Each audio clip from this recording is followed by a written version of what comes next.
Hi. So, I have a lot of ideas, I think way too much, and I always come up with new story ideas and all that fun stuff, and I never really know what to do with them. I think, oh, I could turn it into a video, but I don't know, I always end up putting it off, and I eventually lose interest, and the cycle repeats, so on and so forth. So I thought, I want to try to find a way that I could put these stories into a format so that people can hear them without having to do a whole, Kringle style animation and all that, because that would take way too much time and I'd eventually lose interest.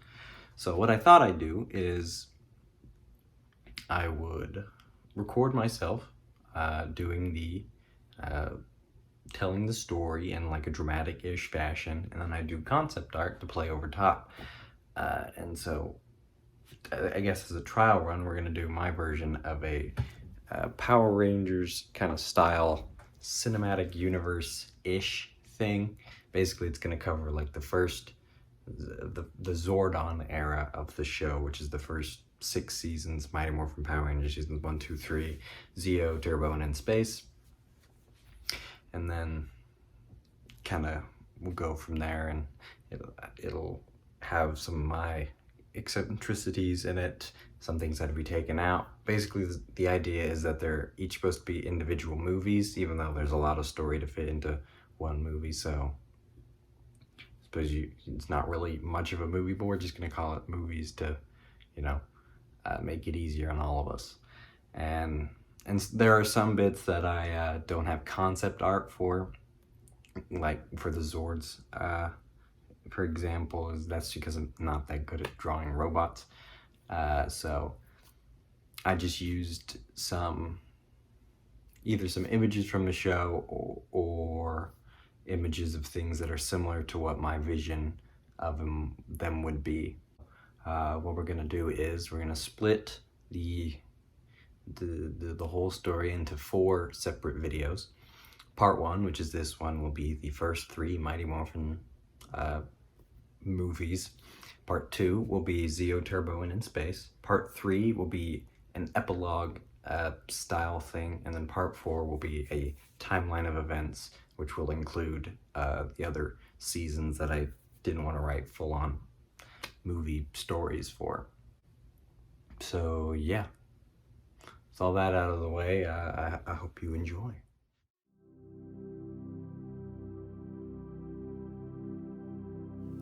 We open on Earth during the prehistoric era. A group of alien heroes in multicolored suits called Power Rangers have lost a battle with a powerful witch named Rita Repulsa and her monster crew, consisting of Winged General Goldar, Alchemist Babu, Gladiator Squat, and Monster Sculptor Finster. 4 of the 5 Rangers have fallen. The one remaining is Zordon, the leader and Red Ranger. Being a powerful wizard, Zordon is able to imprison Rita and her crew in a contraption that looks similar to a pot. He sends the pot into the vacuum of space.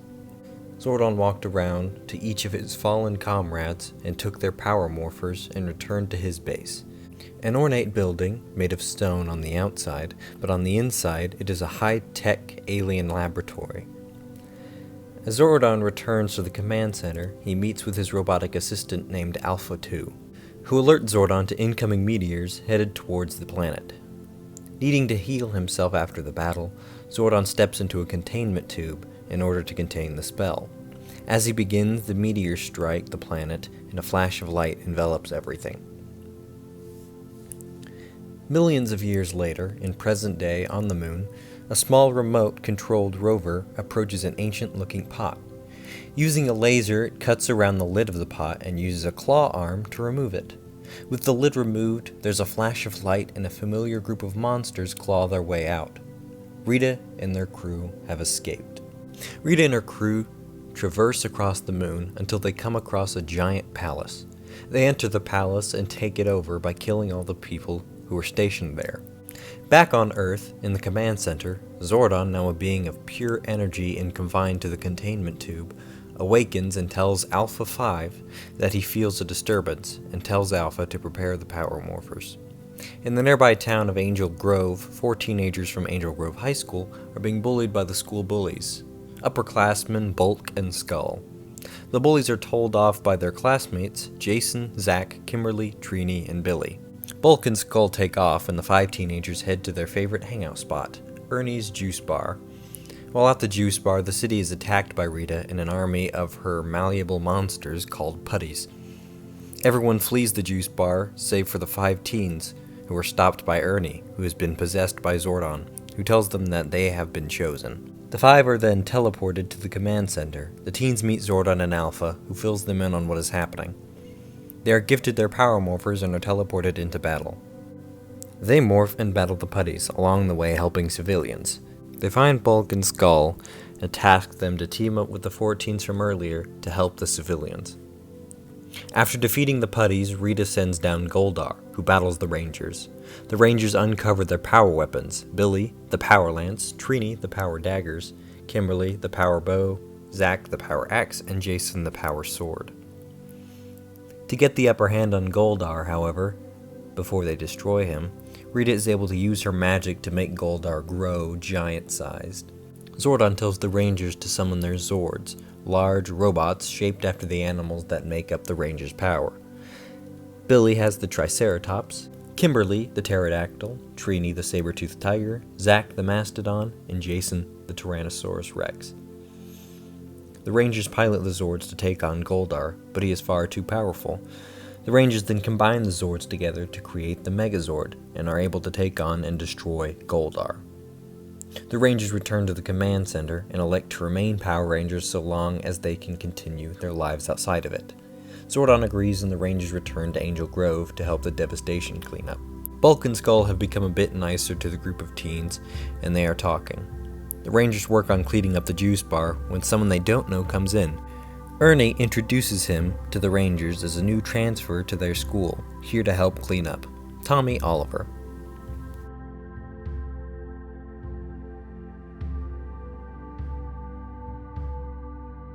In a flashback set before the final battle, before Rita is sealed into the pot, Rita was actually a member of the Power Rangers, the Green Ranger, who controlled the mighty Dragonzord with her magical dragon flute.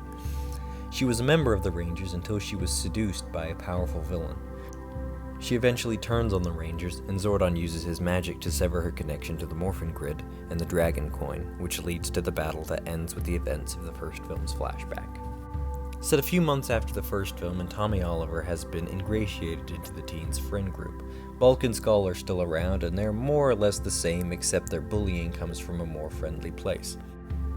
As he heads home, Rita appears and takes him back to her palace. She uses her magic to bond the Dragon Coin to him and turn him evil. She sends him back to Earth in order to find the Dragon Dagger. Rita also summons a new warrior in order to replace Goldar as her muscle. Tommy returns to Angel Grove in order to follow the Rangers back to the command center. Rita sends her new warrior, Scorpina, to distract the Rangers while Tommy infiltrates the command center. He does so, shutting down Alpha and meeting Zordon. He messes with Zordon's containment tube, causing him to destabilize. Tommy accesses the command center's files and finds an ancient temple belonging to an old acquaintance of Zordon's. Tommy heads off to the temple. The Rangers return to the command center and fix Alpha and Zordon, who tells them the story of the Green Ranger and the Dragon Dagger.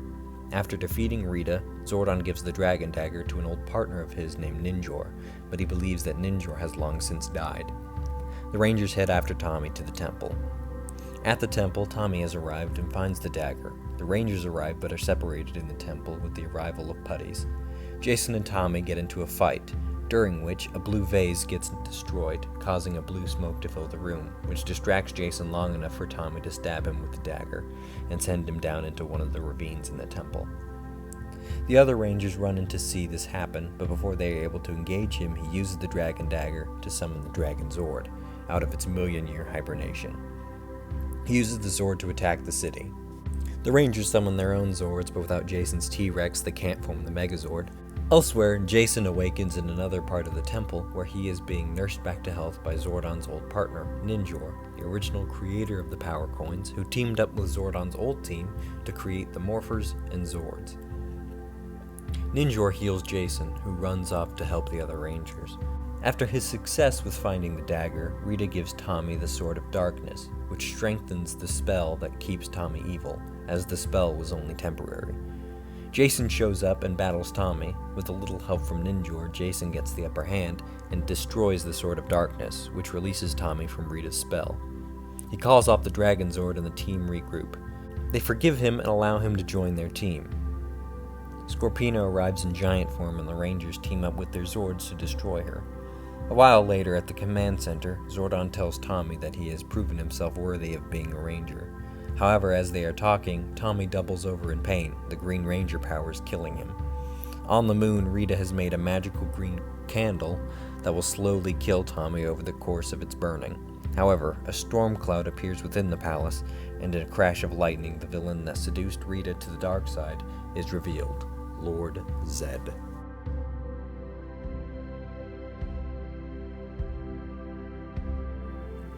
Again, set before the flashback of the previous film, Zed is introduced as a member of the same species as Zordon. In fact, they were research partners, searching for a mysterious object called the Zeo Crystal.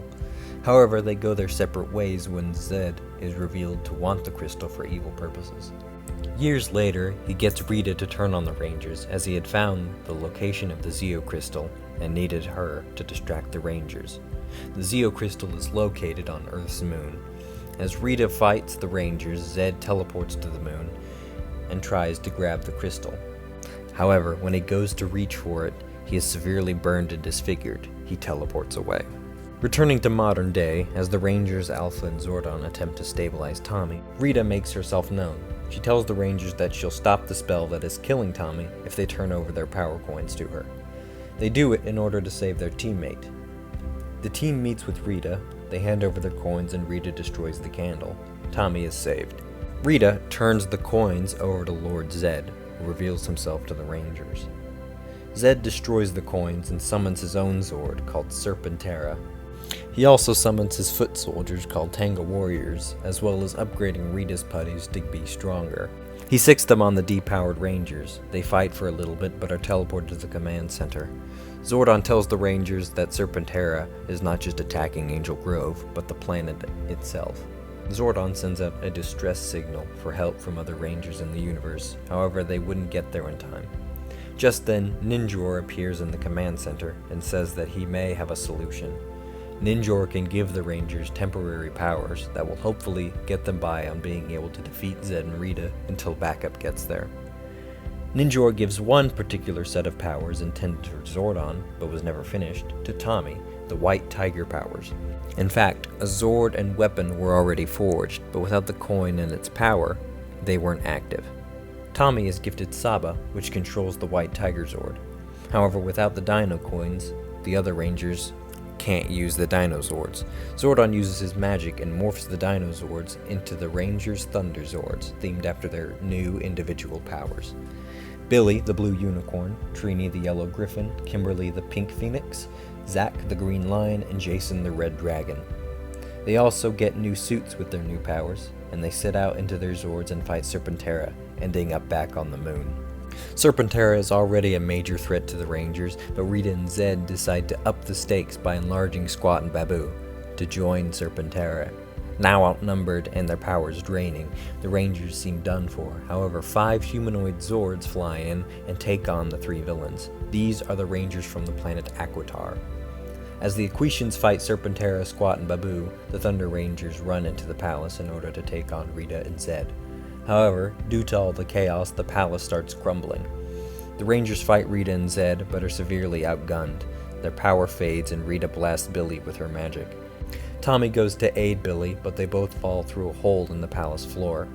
With Rita and Zed about to destroy the remaining 4 Rangers, a whole fleet of saucers appear over the moon and fire upon the palace. Rita and Zed get in Serpentera and flee. Squat and Babu are destroyed, and the Aquitians flee to Earth. Tommy and Billy awaken under the palace in a series of tunnels. They eventually come across a crystal on a pedestal. They grab it and teleport back to the command center. Tommy and Billy ask why they haven't teleported the other Rangers back, but Alpha says that they can't find their signatures. Just then, they find Jason's power signature and teleport him back. However, the only thing there is his destroyed power morpher. Billy and Tommy run outside and see the planet being overrun by their new enemy, the Machine Empire. Another flashback, we see the newly born Lord Zed on a ship being fitted with cybernetics, making him appear as we see him in the present day, by Mondo, king of the Machine Empire.